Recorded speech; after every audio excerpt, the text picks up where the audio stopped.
I remember reading a few years ago about this criminology theory called the broken windows theory, and it stated that consider a building with a few broken windows.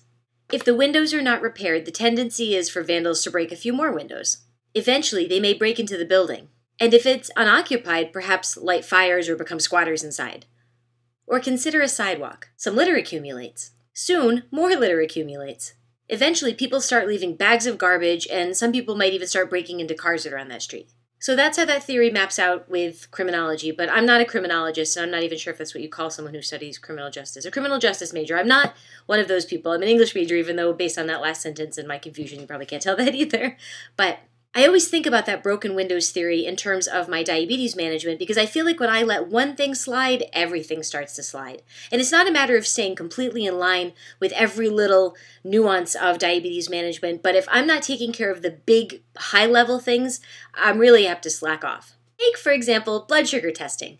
I am pretty fastidious about testing every single morning and every single night before bed, in addition to all the other times in between. But I feel like if I can hang on to that morning check regularly and that evening check regularly, all the other ones tend to come more easily because I'm starting and stopping my day following the rules that I've set for myself. And following the rules goes in finger quotes because the rules are this, like, shifting thing.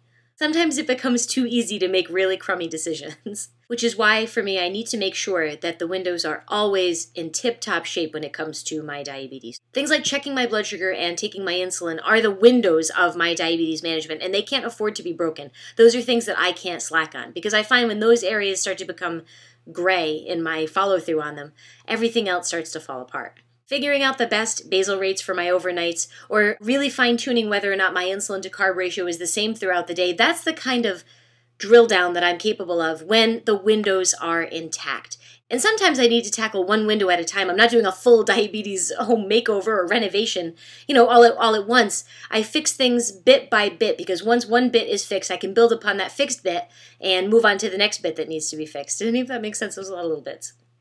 I will address my blood sugars. I will test them every day. Okay, that part's done. Okay, now let's start reacting to those numbers. Okay, that part's done. This is what keeps me out of burnout mode because if I feel like the big parts of diabetes are managed, I'm happier and more emotionally capable to tackle the little parts. I don't want little health vandals taking up residence in my house.